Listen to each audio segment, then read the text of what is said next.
Mother's Day is on Sunday, and it's a journey that is both rewarding and a struggle. This morning, one local mom joins us to discuss her journey after having her babies. Tiffany Storrs is a mother, actress, and author. Thank you so much for coming in. Your story is incredible. All right, so first, you lost part of your hearing. We're going to get to that after you had your first baby. So tell us a little bit about your journey.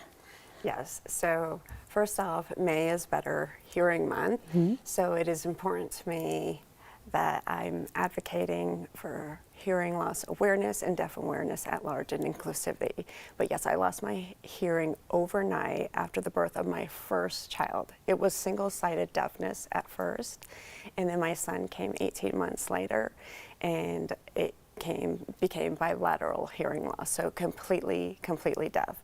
However, it was through the first surgery when I received my first Baha cochlear that doctors detected a fatal heart arrhythmia during the surgery. So I woke up thinking I was going to be able to better hear my kids, and doctors quickly informed me that I would also need a dual chamber pacemaker. Wow. So the surgery really saved my life because that would have been undetected. So the hearing loss really did save your life because that's why they found that. Truly. Wow. How common is this?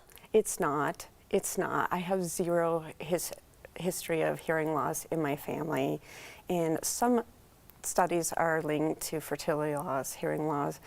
The hearing loss umbrella is so large, we might not ever know, and I try not to think about it too much because it's still considered one of the greatest gifts that I really can say this now that ever happened to me and for me.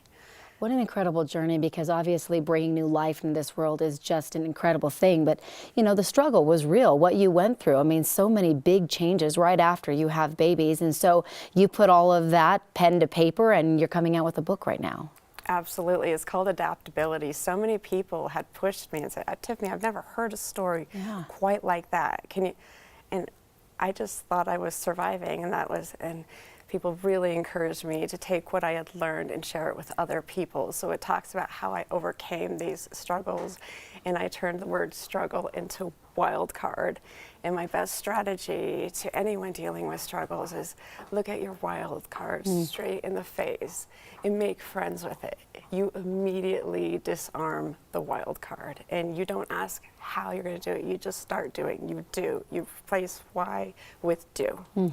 And so we were just showing your book there. It's called Adaptability, Pain to Purpose, right? And where can people get it?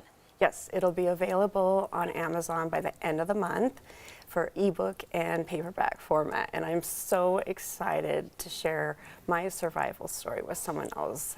And it's not just talking about hearing loss in general, it's talking about hidden disabilities and the struggles that I encountered going deaf. That I got a lot of criticism and skepticism about even going deaf. It's a hidden disability.